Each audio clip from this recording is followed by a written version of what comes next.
Hello Grand Archive players, let's answer a rules question. When do you get to bypass normal timing restrictions?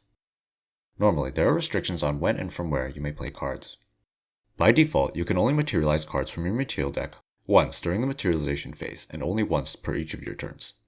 For main deck cards, by default the game only allows you to activate cards that are in your hand, and for most cards only during your own turn's main phase, when the stack is empty, aka slow speed. The inherent exception to this is cards that are fast speed, which are all action cards. Activated abilities are fast speed by default. So, there are some heavy limitations on how and when you can play cards. However, there are of course ways to modify the default permissions given by the game, allowing you to play cards from other zones and with different timing. These are all granted by card effects and abilities. Playing cards from other zones is usually pretty cut and dry, since they are generally written clearly on the cards. Note that although these effects can let you play cards from zones besides the default zone of your hand, they usually don't let you ignore other restrictions such as element requirements or timing. As for modifying the timing of playing cards, there are various effects which can allow you to do so. One that comes to mind is fast activation, which is a static ability that grants the card itself the ability to be played at fast speed. Some cards have other kinds of static abilities that give blanket permissions to play a card in some other way than the default, sometimes with some other kind of restriction or condition. Examples include Frost Shard, 3 Visits, Bagua Vital Demise, Stifling Trap from Memory, and the Ephemery mechanic, as well as material deck activations such as Mercenary's Blade, Polaris, Twinkling Cauldron, and Vantus Dominus Rex. These play methods might let you break some of the rules for playing cards, such as which zone you're allowed to play from, but don't give you permission to break any other requirements, such as element checks, costs, or timings, unless otherwise specified. For example, the Star Calling mechanic specifically allows you to ignore normal timing restrictions. Some activations or triggers also give special permission to play a card. These come in two broad types. The first type of effect permits you to play a card in a non-default way and gives you a specific duration to do so. Examples of this are Naya, Diviner Fortunes, Desperate Cavalier, Ashen Riffle, Seiryu, Azure Dragon, generating Arcane Blast, Tristan, Shadow Reaver, and Kongming, Erudite Strategist. Note that they all have a clause that says something like as long as that card is banished, or until such and such time. When playing a card permitted by effects like these that specify a duration, you must still obey the normal timing of whatever card you're trying to play, as well as all other requirements, and pay all costs unless otherwise specified. These triggers or activations set up a separate continuous effect that gives the special play permissions, but you must still obey any other requirements for activation, including speed. The second type of effect is an activation or trigger that gives permission to play a card but does not specify a duration to play the card.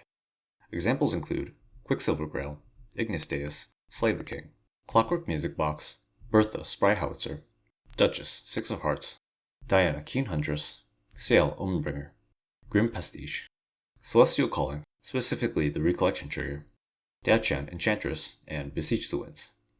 If an effect like one of these gives you permission to play a card, specifically it gives you permission to play that card during the resolution of that effect. Rather than provide a continuous permission with a set duration, the game is giving you the chance to play a card immediately and not at any other time.